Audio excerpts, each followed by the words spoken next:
Good afternoon friend. আজকে কিন্তু আমি একটা ডিফারেন্ট রেসিপি করছি, টোটালি বেঙ্গলি ডিশ। এটা হলো আলু পোস্ত ভাজা। তো এটা নিরামিষ হিসাবে খুবই ভালো যায়। তো আমি প্রথমে একটা শুকনো লঙ্কা ফোড়ন দিয়েছি, এরপরে এর সঙ্গে আমি কিছু ফোড়ন দিচ্ছি। আমি কিছুটা কালো জিরে ফোড়ন দিয়েছি, আর এর সঙ্গে কিছুটা আদা কুচি দিলাম।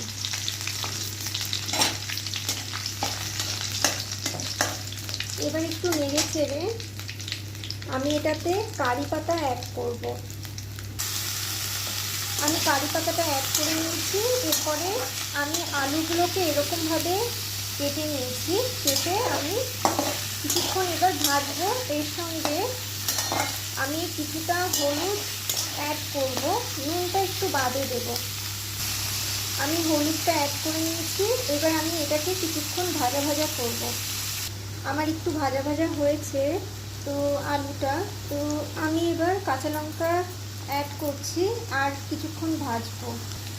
আলুটা কিছুটা ভাজা ভাজা হয়েছে, আমি এবার কিছুটা পরিমাণ নুন অ্যাড করব আর পোস্তটা অ্যাড করব।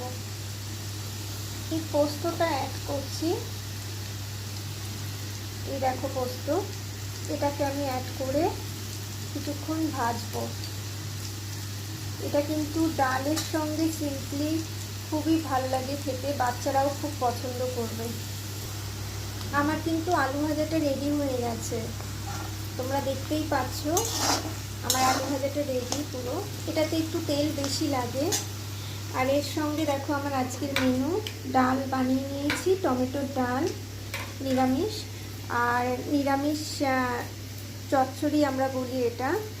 এটাতে অনেক কিছু সবজি আর তার সঙ্গে পালং শাক অ্যাড করে নর্মালি আদা আর জিরে বাটা দিয়ে আমি বানিয়েছি সিম্পল একটা চচ্চড়ি। তোমাদের সঙ্গে শেয়ার করে আমার খুবই ভালো লাগলো। Thank you for watching guys.